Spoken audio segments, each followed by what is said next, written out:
We are live. But before we get her going, we want to make sure we have all of our platforms included for tonight's should be a juicy discussion here, Dylan. Quite a few things here to talk about, but let's give her a minute to breathe. And looks like we are good to go. Welcome in everyone to another installment of the Orange and Blue View. I am one of your hosts, Ron White. On that side of me, you know him, you love him as my co-host, Dylan Von Arts. Dylan, how are you doing today on this Saturday, my guy? I'm doing pretty good. We got some college football back, so some more sports on TV, and then they had a early wrestling pay-per-view this morning in Berlin. So I got two screens. I had Clemson, Georgia, and then I had some wrestling on. So it was a pretty good day for me so far. Yes, football is back. It was good to see the college games for sure kick off Thursday, especially with that Buffs win Yes. on Thursday. It was great to see, and obviously, as you mentioned, the Clemson Tigers and the Georgia Bulldogs. Uh, I think in the morning for some of you guys, but in the afternoon for others. So that was so that game was a little bit weird at first of them because it started off a little slow on both sides, and Georgia just opened it up. It was crazy after the half. So, Mm-hmm. but again, it's just so good to see football back in gear here. Before we get started here, let's see who all we have in the chat saying hello. We got Mr. David Youngkin coming in. Thank you, David. We always appreciate you, my guy, for stopping by. He says, "Evening, Bronco family. Have a great show and a great rest of your weekend." Again, David, thank you. Hopefully you're having a great weekend as well. And thank you for popping in, my guy. We appreciate you. Let's see. We also have Mike S coming in. Thank you, Mike. Always good to see you in the chat with some great insight on things. We appreciate you, my guy. Says, "What's up, Ron, Dylan, Scott, and Broncos country? What's up with you, Mike? Hopefully you are doing well on this Saturday. And hopefully you also are having a great weekend." Thank you, my guy, for stopping by. We appreciate it. And he says, "Happy Saturday." Yes, yes. Happy Saturday to all. Thank you, thank you, thank you. And then we got Daniel Berry Sports Highlights coming in. Thank you. He says, "Hey, everyone. Happy Saturday." Happy Saturday to you as well, Daniel. Hopefully you are doing well and having a great weekend, my guy. We appreciate you stopping by. All right, Dylan. So again, there's been quite a lot going on in Broncos country. Ever since Nix has been named the starter, obviously roster cut downs to that initial 53 man. There's also been, the three undrafted free agents that made the roster, and also news of LaVelle Bailey, coming on and making that roster, and now to the practice squad with that Welch signing. So again, quite a few things on, but one of the things that I think that may have been a surprise, and kind of want to get your thoughts on, um, was this proposed Courtland Sutton trade to the San Francisco 49ers. So I know some people have heard about it, but just to kind of make sure we're all aligned, the 49ers were willing to trade Brandon Ayuk if they could get a top flight wide receiver to replace him. And they offered a third round pick to the Denver Broncos for Courtland Sutton. And then Ayuk would have been dealt to the Steelers. But the Broncos declined that offer. So again, and in the room, Dylan, I told you I had an inkling that Denver was involved somehow. I just had a feeling that Denver was involved with this Ayuk trade or this proposed Ayuk trade somehow. So what are your initial thoughts when I think this is Diana Rossini Um, that reported that there from the, it says she's an NFL insider from the Mhm. Athletic. So, what were your thoughts when you heard Um, Pretty shocked in terms of the Broncos turning it down. Actually, I do that? Okay. love Sutton. I a lot, and but you got to think how this team is. And a question I actually wanted to pose to you in the chat: uh, would you rather have Tim Patrick and a extra third round pick, which would have been, I believe it was the Steelers picks, and it could have ranged between like 70 and 85, so a top 100 pick? Or would you rather have Courtland Sutton? Now, obviously, the Broncos chose Courtland Sutton. That shows, hey, we're committed to this guy. We like him, and we want to keep him around. Have that veteran to get a true evaluation on Bo Nix in year one. But yeah, I would have loved to have another third round pick. Obviously, there's no guarantee that Tim Patrick stays healthy the whole season, and you get that you get draft capital. But are we going to get a clear evaluation of Bo Nix? Can Tim Patrick hold up? As opposed to, you have Courtland Sutton, who is solid, really good wide receiver, and a veteran that this team needs in that room. Yeah, I have quite a few thoughts on this. You know, it, I will say I'm very glad that the Broncos declined it. Mm-hmm. Um, and here's why. I think first of all, with the rookie quarterback, you have to have experience, some sort of veteran presence on the roster. Mm-hmm.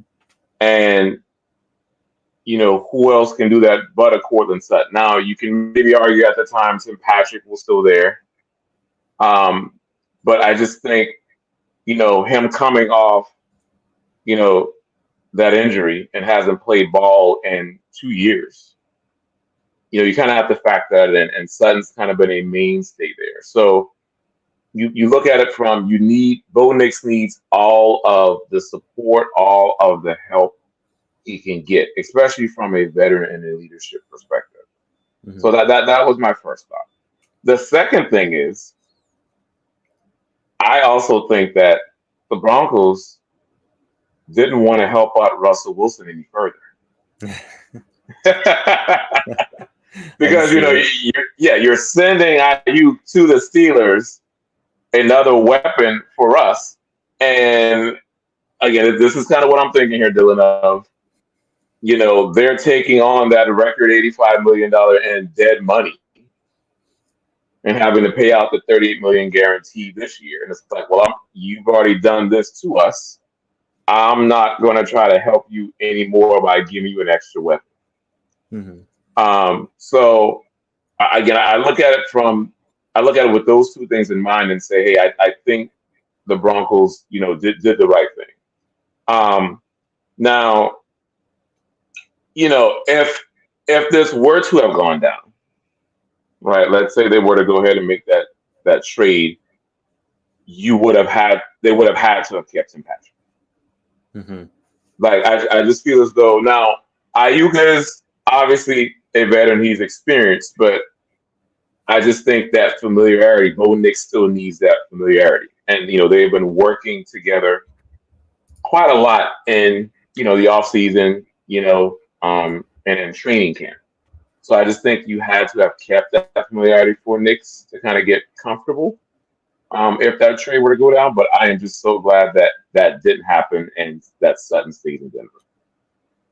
Definitely, yeah. There's some team builder aspects to it that I think about, and obviously, like you mentioned, Tim Patrick hadn't played in 2 years, and you don't have a veteran outside of, say, Josh Reynolds, but he hasn't been with the team. So you get that. Say you do get that third, you trade him, you get that third round pick. Sean Payton does like to trade up. You could see the situation. Obviously, the surrounding cast wouldn't be as good. But if Bo Nix does look promising and he balls out, you could maybe use that draft capital to trade for a proven weapon. Like, say, T. Higgins gets franchised and, hey, we want to grab him and bring him into the offense. Yeah. or even trade up for an edge rusher or a tackle or a number one receiver, maybe a Travis Hunter. We'll see what happens with him throughout the season. But yeah, so you could look at it from multiple sides, but ultimately it probably is best that they did keep Sutton. I think, like you mentioned, they need that veteran weapon there and to get a true evaluation of Bo Nix.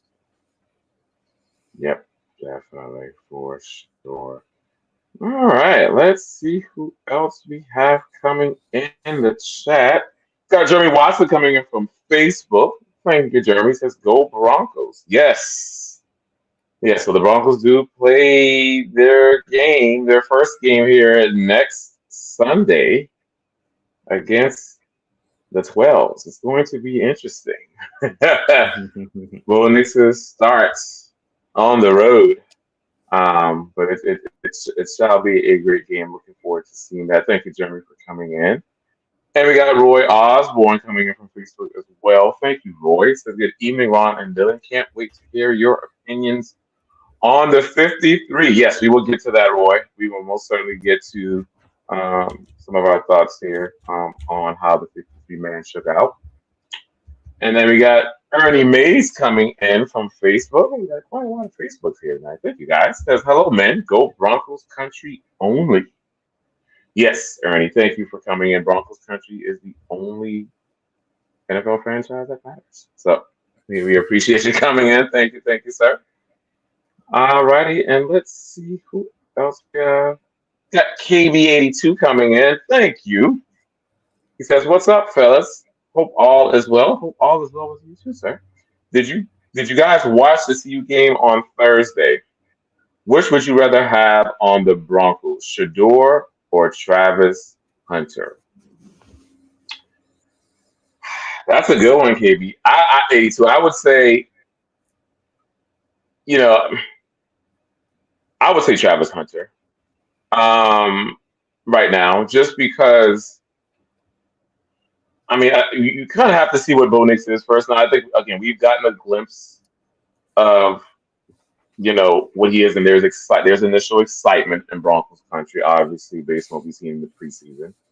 But I think you have to let the Bo Nix experiment play out, especially for this season. And I see good things here, Dylan. I do think, again, based on what I've seen, how Bo Nix handles the playbook, how he studies.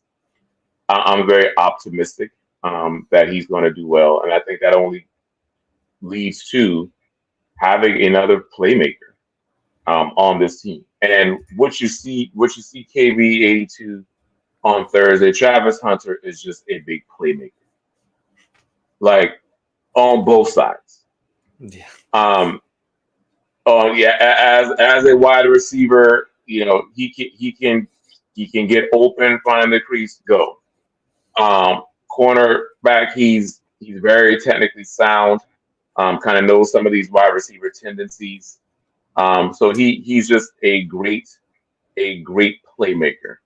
I would say, if a team were to draft him, I mean, you never say never, Dylan. But I do think teams would probably have to have him maybe just do one of those positions. And my bet would be he would choose wide receiver just because of the financial aspect. Obviously, these wide receivers are getting paid out the yin yang now, so he would probably choose to be a wide receiver if he's in the game. But for my money, KB82, I'm going with Travis Hunter. Yeah, thanks for coming in, Kenneth. And yeah, I think he would probably, like you mentioned, stick at wide receiver because that's where the money is. I think it's like the top 4 or 5 non-quarterbacks highest paid are wide receivers. You could see him if he wanted to stick at corner. He's very technically sound there, as you mentioned, and you could have him come in on certain offensive plays and whatnot if you needed him. So he's a Swiss Army knife. You got to find a defensive coordinator who could use him. I don't trust VJ with versatile guys, as we've seen his history. But hey, we got Jim Leonard here too, who I'm already just assuming that he's the defensive coordinator. I've already kicked Vance Joseph out the door, but yeah, exactly. But yeah, he would be an amazing player to have. And like you mentioned, I do think Shadur is a good quarterback. I want to see more from him this season, but I would rather just stick with Bo Nix now. You got, like you mentioned, we gotta let that play out, and that his chemistry with Sean Payton already just seems just high levels there. So yeah, Travis Hunter would just be a dynamic guy to have on this team. If we could plop him in right now, that'd be perfect. Yes, for sure. We got Rodney Garcia saying, I like Travis Hunter. KB82 again saying Travis Hunter is the truth. Yeah, all the you guys. Again, that game on Thursday, you see why last season everyone was hopeful, optimistic. Again, I think prior to that injury he had last year, he was playing well. And that first game to start off this season, he was dynamic. So it's going to be interesting to see kind of how he plays, and Shador for that matters, and how as the season plays out, how they play. But thank you, KB, for that question. We appreciate it. And then I'm going to hit you again here, KB. Thank you for coming with all the comments and questions. But we appreciate it. He said, I wanted to turn the trade down too, but Eric explained it to me. We still had Tim Patrick at the time, and we would have saved $9 million and got the third round pick. Yeah, and again, KB, I think that was my statement earlier of, if you really wanted to do this, you would have just had to have had Tim Patrick still on the roster. Because again, Ayuka is a veteran to a degree, but then again, that familiarity, Tim Patrick and Knicks have been building chemistry. I just think you would have had to kept them.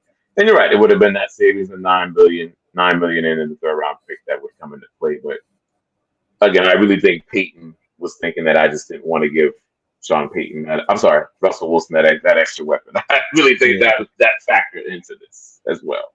But good point, KB82. Appreciate it. All righty.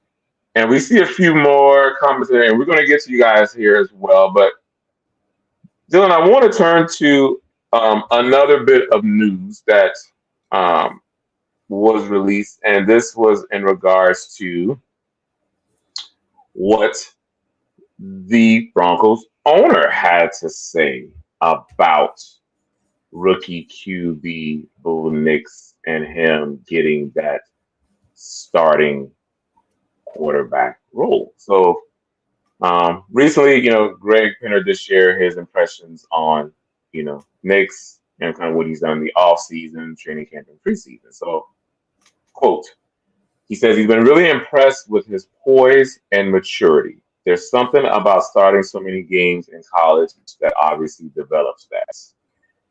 I think he's got some incredible traits. It was great to see how he played in the first 2 preseason games. And then he goes on to say, again, this was after Nix was named the starter. I believe he called him right after that announcement was made. He said that I had a great conversation with him then. All rookies are going to go through some ups and downs in their first season. And I told him we were going to support him. I'm excited to see what he can do on the field and the rest of this roster. So, Dylan, I guess take away from that again is like probably what else is he going to say, right? He's the owner. He's encouraged by what Nix has displayed in off season and those first 2 preseason games. But I guess any thoughts, takeaways from Penner's comments there? Yeah, just you have total organizational trust and belief in Bo Nix, and that's what you need to have in your first round quarterback. And like you mentioned, his poise, that's something that's on display, his knowledge, all these things that we heard pre-draft and have now been confirmed through training camp and preseason. And that's exactly what you want to hear, especially with an offensive guru like Sean Payton and pairing those two together. This we could see some fireworks here, and hopefully we start off week 1 strong against those damn dirty Seahawks. Yeah. Again, I'm. You're right. It's great to see the support from the organization as a whole. Bo Nix coming in should definitely feel, loved and supported, and knowing that it should be good that he has the backing of, head coach George Payton and Penner. So yeah, again, what else is he going to say? But I think we're all excited, um, and I think he has all of our support. And again, it's good that he pointed to the ups and downs, Dylan, because that's also where you kind of have to reel it in. And I would say mostly for fans, Dylan, right? I mean, you have to be there with not only the good plays from Knicks, but the bad plays too. That goes without saying when it comes to, especially rookie quarterbacks, but any rookie coming into the league. They're going to have their mistakes, but it's good to know with Payton that support of it's how do you bounce back. And I think that's what we're all kind of waiting to see. How does Knicks respond to, he throws a pick, for example, right? How does he respond? How does he bounce back from that? So you kind of have to live with the good and the bad. But it's so great, so encouraging to see that he does have that support from the organization. Yeah, And I then we spoke in got a little. Oh, I just want to get one more thought in. Yeah, yeah. Like I mentioned last week, there was with Knicks. I mentioned in terms of the preseason checklist, he checked all the boxes. But now we're getting to the regular season. You're gonna see blitzes. You're gonna see simulated pressures. Right. All different things are gonna be thrown at him. So while preseason was all well and good, really happy about it, happy with what I saw. I'm really curious to see how he looks, especially against Seattle. That stadium's loud. Communication is going to be really tough, and that's a pretty formidable defense. It's I believe it's Mike McDonald, their head coach, coming over from the Ravens. That's going to be a scary defense. So, and even just going forward through the other games, fans should temper their expectations a little bit. I know it's hard to. New rookie quarterback, first rounder, looking great in the preseason, but I just don't want people to set their expectations too high. So when he has a bad game or a bad series, that he gets completely thrown to the wolves or thrown under the bus. Yeah, and especially you bring up a good point with the Mike McDonald defenses. Just how exotic a lot of those looks are. I did watch a few of the Baltimore games from last year, and just how defensively they can disguise like no other. I've seen a lot of, again, blitzing heavy cover 3, cover 2 looks, disguise, man to zone. It's kind of at times he kind of do the kitchen sink, but I think there are opportunities where Payton and Knicks can be successful. I know, especially kind of within that quick, short passing game.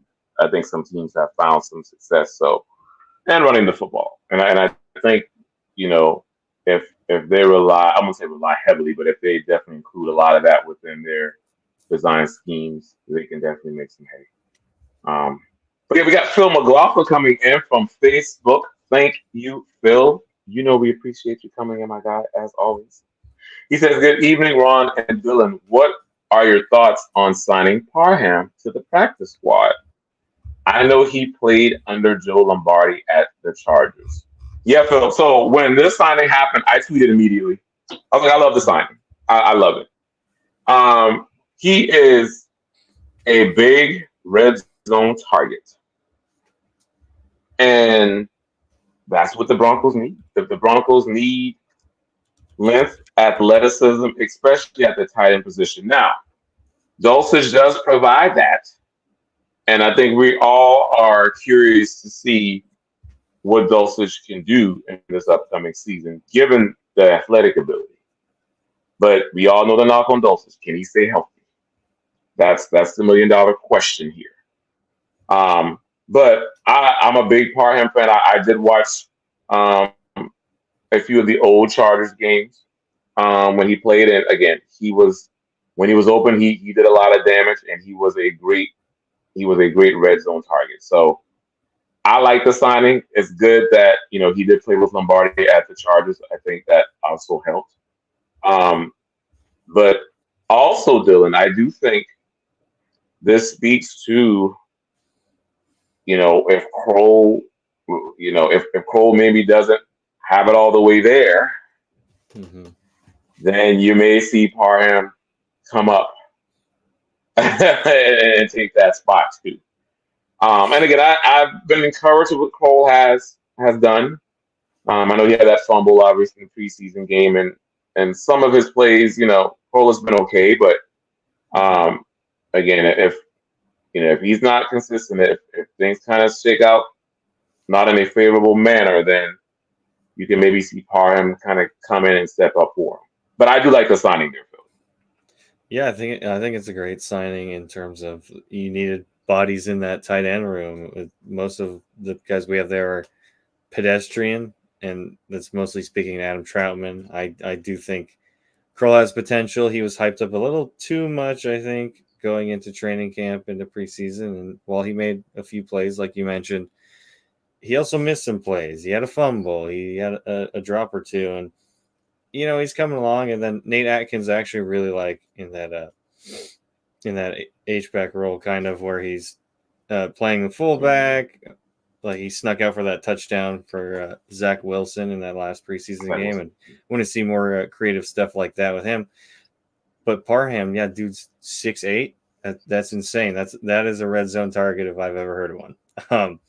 Just some guy to dominate in the red zone, and we need that. Obviously, Sutton can't be the only guy making these insane catches in the end zone. So yeah, this signing can only help, and like Phil mentions, he has familiarity with Joe Lombardi, so he'll be up to speed hopefully pretty quick here. Yeah, for sure. Thank you, Phil, for the question. That was a great one. Thank you for coming in as always, my guy. All right, let's see who else we have in the chat. Mike is saying that hopefully Knicks works out for the Broncos. Yeah, Mike, I think we're all hoping that Knicks works out. And again, the early returns look promising, but again, let's see how he looks in the season for sure. And then Mike S comes back in. Want to grab this? Not sure about the running back situation, and the corners aren't really good. So, Mike, again, thank you for coming in. But if you don't mind, just elaborating, I guess, what are we not sure on about the running back situation? Are we looking at? Are you not sure on one or all of them, or just how the room shakes out in general? You're not sure about if Javonte is going to come back fully from that injury. I mean, it seems like he kind of already has. I mean, he's been looking good, at least from the preseason. And then I like what McLaughlin has provided. Again, I know it's only preseason, guys, but from what I've seen, I like it. Estimate looks good as well. So I guess, yeah, what are we not sure about from the running back position? And I would say for corner, I mean, yeah, Riley Moss still has to go out there and prove it. I mean, obviously PS2 is going to do PS2 things. Jaquan McMillan is great as a slot corner. So I'm not as concerned there. But yeah, this CB2, and I'm encouraged with what Riley Moss has done. But again, we just kind of have to go out. He has to go out and prove it on the field. And maybe you're even talking about the depth. I mean, depth with corner, yeah. It may not. I'm still a little worried about the depth. I mean, we have Levi Wallace, and some others as well. But yeah, I mean, I would say cornerback room is okay. And the safety room is okay. It leaves a lot to be desired, especially in that safety room. But I actually like the running back situation. Dylan, I don't know what you think, but I think we're okay at running back. Yeah, I'm more than happy with the running back room. You got Javonte, who's looking better and better, and I don't know if we'll ever see him at 100% again, but even 80% of Javonte is pretty damn good. And you got Jaleel, who's going to be that jitterbug receiver kind of running back, and get him outside, and he can make great things happen. And then you got rookie Estime, who's another battering ram, and Blake Watson to help maybe get a few touches here and there, mostly like a special teams kind of guy. I think that's where they want to use him. Yeah. And as for corners, I agree that you got PS2, and I no problems there. I don't think anyone's going to complain about him. But Riley Moss does need to go out there and prove it. Jaquan McMillan, great slot corner, and I'm actually really intrigued by Chris Abrams' drain. He had a pretty good preseason, and I'm excited to see what he can do. If he gets some touches, and obviously Levi Wallace, he's banged up as well, and then Tremont Smith, special teams guy. So there's definitely some concern, I think, in the cornerback room, but in terms of running back, I think we're pretty solid there. Yeah, most definitely. Yep. Sure. Thank you, Mike, for coming in. And again, just if you got some time, guys, if you're still in the chat, Mike, just elaborate, just make sure we're kind of understanding what your comment is there. But again, thank you for coming in once more. And then we got Patrick Wilkesy coming in from Facebook. Thank you, Patrick. It says, Hola. Aloha, boys. Are you anxious or excited for the season? I'm excited. Patrick, it's football. I'm always excited when it comes to the NFL season. But again, I'm even more. I'm more excited just because I think, Dylan, this is the first time in a while that the Broncos have drafted a first-round quarterback, and he's actually going to start. I think that's really where the excitement is. Mm-hmm. And also, Patrick and Dylan, you have to be excited about this youth movement. Like this team, again, they're veterans in certain spots, right? So I wouldn't say the team is the youngest, but at some of the most key positions, they're very young. And so I would say, Patrick, I'm very excited to see how it all shakes out. How does Bo Nix play? How does he respond to bad situations? And just the team and everyone else surrounding him. How do they respond as well? Because you've seen some of that in the preseason where that winning feeling is there, winning those 3 preseason games. So you just want to see as the regular season start, how does this team, continue on that upward path? How do they continue to win? But yeah, nothing more than excited there, Patrick. Yeah, I'm super excited. In some places, I'm cautiously optimistic. I want to see Bo do good. Obviously, have that question mark solved for first time since Peyton Manning, because we thought maybe for a little bit there that Russell Wilson was until he got on the field. I think one thing that makes me a little anxious is the secondary. Obviously, we just talked about corners, but the safety room, beyond the starters, I like PJ Locke. I want to see him take another step. And Brandon Jones, he's been injured here a little bit. Beyond that, just some youthful guys, which there's some upside there. There's talent, but they're unknown to us outside of, say, Keidron Smith had a couple interceptions this offseason. So that's or in the preseason rather, and that's good to see. But it's a really young secondary, and I would say, yeah, the DBs and then the linebackers, that makes me a little anxious, especially with Vance Joseph at the helm of this defense. Yeah, and I hate to sound like a broken record, but that's the only thing that's really stopping this defense in my mind is Vance Joseph. Team, really. Yeah. And again, there are some weaker, position groups on defense. So I can't say it's all Vance Joseph.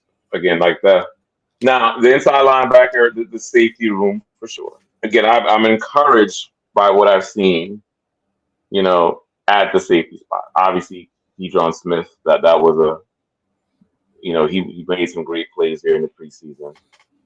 But Brandon Jones with the injury, obviously we know what PJ Locke is. JL Skinner did shine a few times during preseason, but they're still relatively unknown there as well.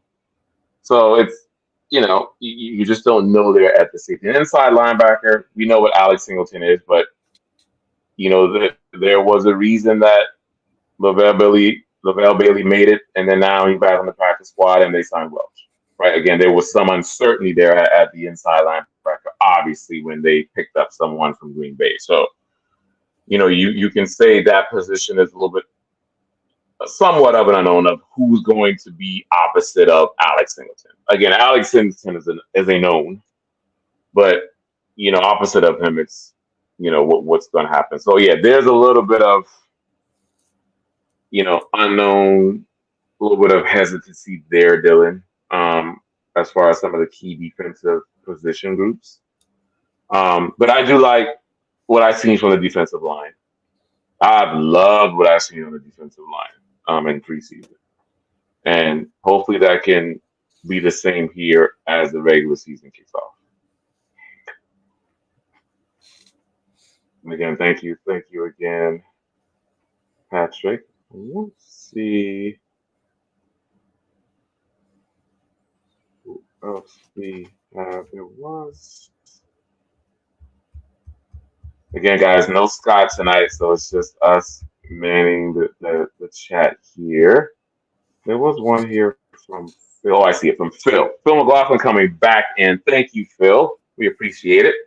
So it's nice to see PFF giving us some love, stating that Nix and Ellis are on their all-rookie team. Let's hope that is true. Yes. Dylan, what are your thoughts on this one? I'm pretty happy about it. Obviously, I actually wrote an article on this. You can check it out at milehighhuddle.com. They didn't give much description of why they were on the team, but I think the eye test, especially from Broncos country, Nix looked the most efficient out of all the rookie quarterbacks. I think, you saw Caleb, he was making some pretty wild throws, and same with Jaden and whatnot, but Bo was the most efficient. He had the most scoring drives, and the only reason we didn't get to see all of his drives maybe get in the end zone is because Lucas Kroll fumbled on one of them. So, and then you have Ellis flashing like crazy. Dude was disrupting every offense he went up against and get some sacks and pressures, and that's something you want to see, especially from I would say the two most important positions in the NFL, a quarterback and someone to get after him. And hopefully Ellis can build on that, because we need someone in that pass rushing room to really step up and show that they're a cut above the rest.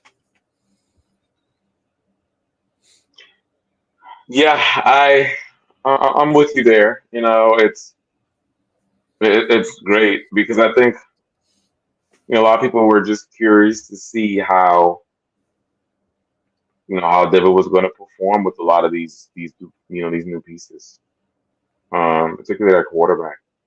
Nix was the sixth quarterback taken, and they just wanted to see if some of that pre-draft talk was true. A lot of the pre-draft talk was Nix was the perfect fit for a Sean Payton offense, and they just wanted to see how the first crack at that looks. And so it's good that PFF is giving us some love, Phil, on the Knicks and the Ellis front. And I think with Ellis, it's good to see as well, Dylan, how he's come in and again generated. We got a few sacks, generated tons of pressures as well, and it's big. And also just because I think Browning and Cooper are in that contract year too.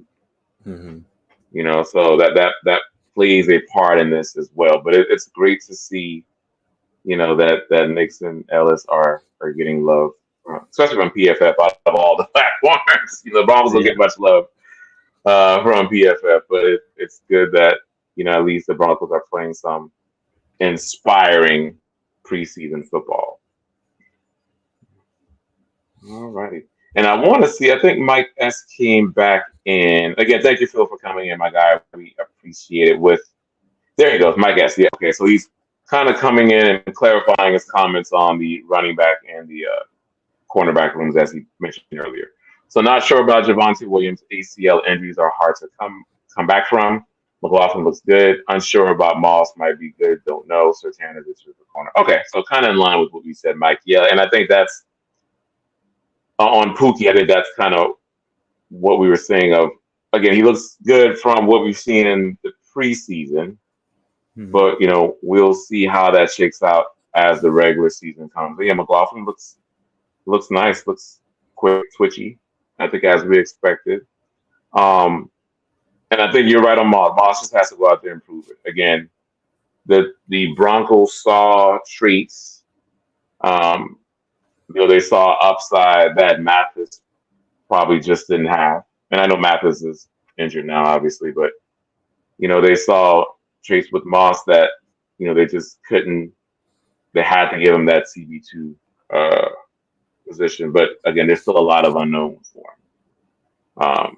But we'll see how that shakes out. But yeah, I'm right there with you, Mike. I think we're in alignment. Thank you again for coming in, clarifying that for us. Yeah, definitely. And it's not just an ACL injury for Javonte. It was a PCL and LCL. That 3 ligament tears. Yeah, that whole knee. And I mentioned it all off season. I was pretty worried about it. And the more I've seen from him, I'm encouraged. And I'll bring up the phrase again, cautiously optimistic. We'll see how he does with a bigger workload. But hopefully he holds up, because he could be a really valuable piece for this offense, especially with a rookie quarterback under center. Yes, I am in 100% agreement with you, Dylan. All righty, let's see who else we have in the chat. So hang on, guys. Just kind of scrolling through to see what else we have here in the chat. String Guy coming in. Thank you, String Guy. I think you said you just finished mowing your lawn, so thank you. Thank you for coming in with it. Says a playoff game is the goal for this season. It would be nice, String Guy. I'm going to be honest with you now. I think all Broncos fans would love to see a playoff berth, and I know that's the goal for Sean Payton. I mean, he's mentioned it. He's like, yeah, I'm here to win now, even with a lot of these new moving pieces. And I think, in our hearts, we would want the Broncos to secure a playoff berth. But I think, me personally, String Guy, the goal for me is to see if Nick is that. I want to see if Nick is that franchise quarterback.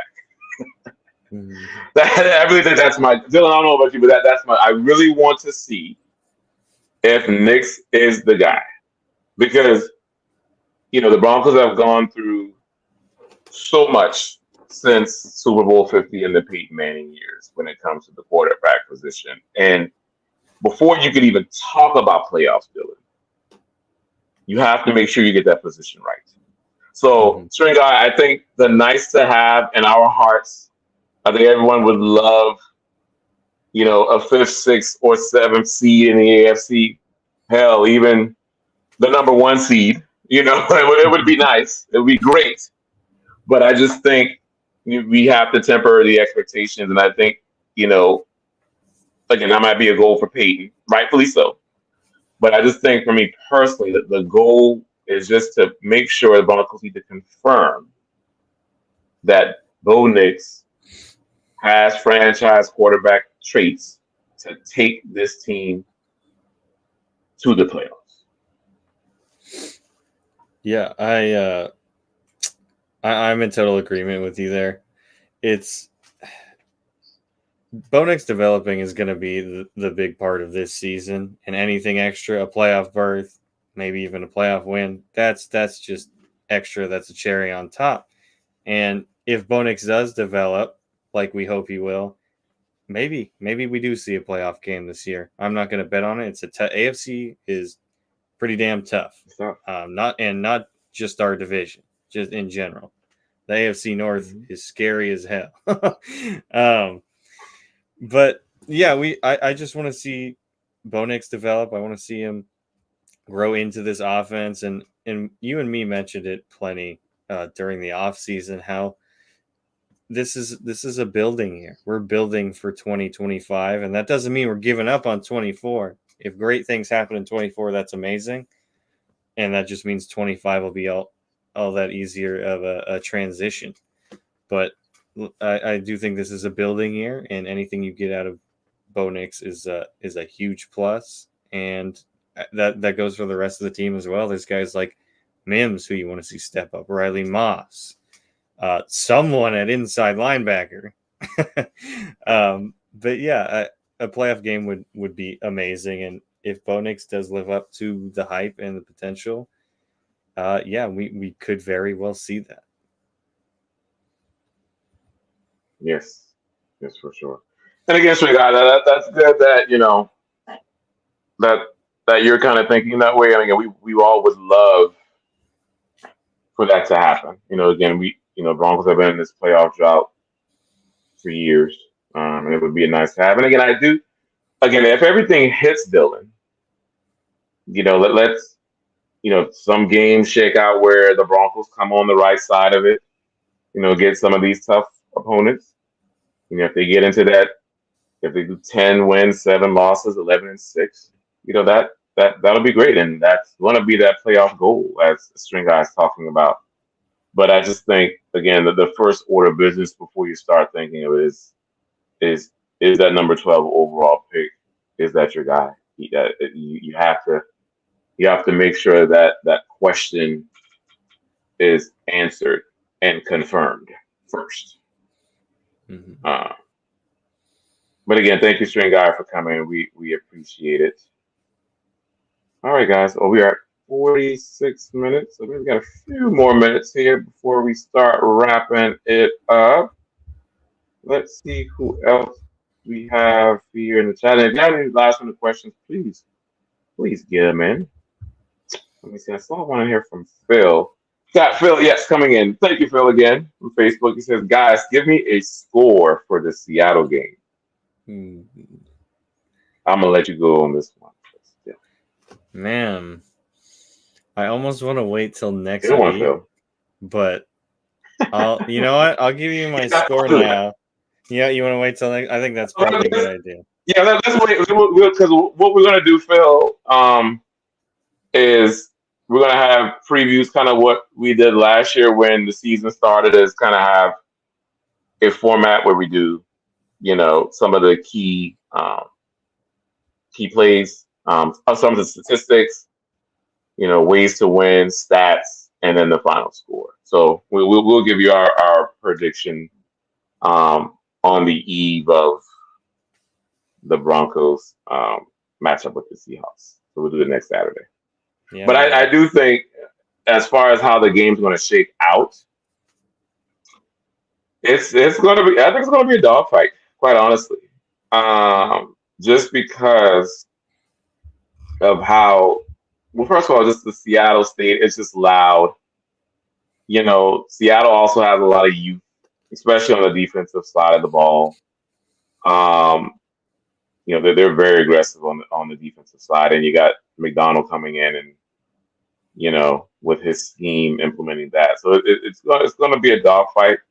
Might be a little bit on the lower side of things as far as the score.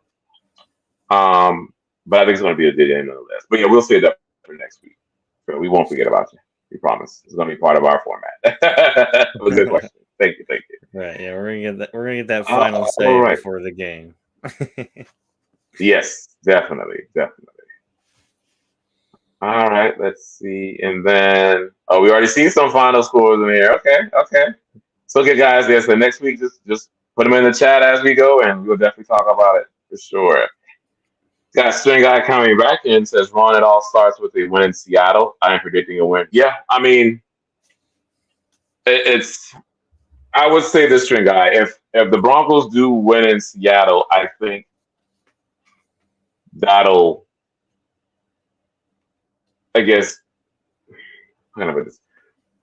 I think now some of the media will start to kind of turn heads, and maybe you may start to see that narrative change or slightly change when the Broncos win in Seattle.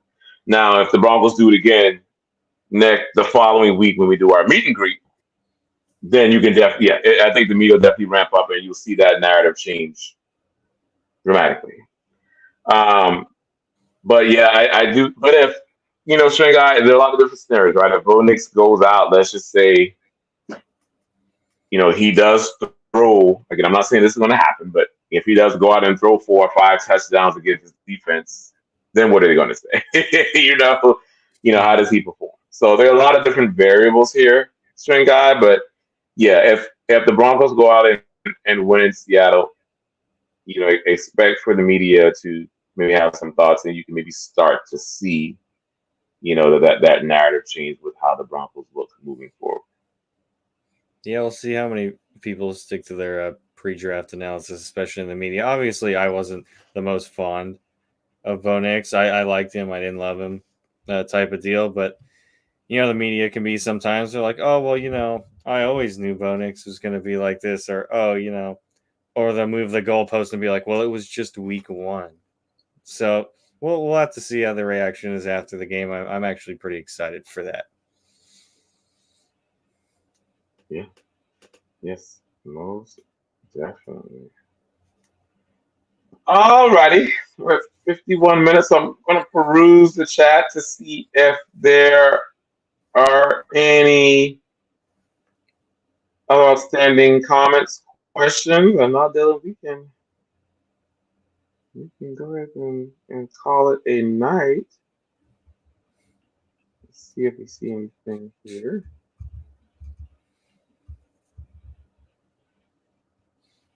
Oh yeah. So again, we'll save the score predictions, guys, for next week. You guys have some good ones here in the chat. So it's good to see that. Yeah. No, I like the 34-3 over Pittsburgh. If that happens, I'd be pretty happy. That's the Clemson and Georgia score, eh? Okay. Yeah. So I'll be happy definitely if that score happens. I mean, dominance in all phases. But yeah, we'll see. Thank you, William, for that. We'll see. All right, Dylan. I don't see anything else, so I guess we can call it here. Alrighty, guys. Well, again, thank you all for tuning in to another episode. This time does fly by when we talk to you all. It's always a great time talking with you, getting your thoughts, your questions on the Denver Broncos. And it's even going to be more fun with the season starting. So looking forward to that. And I'm also looking forward to seeing all of you at the annual meet and greet in 2 weeks. So it will be the Broncos matchup against the Pittsburgh Steelers. So Sean Payton and Bo Nix against Mike Tomlin and now the starting quarterback for the Pittsburgh Steelers, Russell Wilson. So it's going to be an exciting matchup. So looking forward to seeing you guys there. Again, more details will be provided as we get close to the date, where you can find us, at the stadium and so on and so forth. So we'll give you that as it comes. If you're not already, make sure you're following us on X, formerly known as Twitter. I am at Ron White NFL. My partner in crime there is at Dylan Vaughn Arts MHH. And make sure you subscribe to our channel, like the videos, and then share across all of the platforms. We greatly appreciate it. Before we get out of here, I know Dylan has a few things that, few orders of business he would like to discuss. Yeah, thank you, folks, for joining us tonight. Lively chat as always, some very thought-provoking questions, and just want to give a little extra love to our Super Chat superstar for the night, Phil McLaughlin. As always, thank you, my friend. You're always coming in with questions and getting us to the hour marker, pretty darn close to it. So we really appreciate your extra support, and we always look forward to you joining us on Saturdays. Yes. Thank you, Phil. Once again, we appreciate it. And thank you all again for tuning in with, your questions, comments. We greatly appreciate it. All right, guys. Well, that concludes our episode for tonight. And we will talk to you all next week. Until then, have a great week ahead and go Broncos. Go Broncos.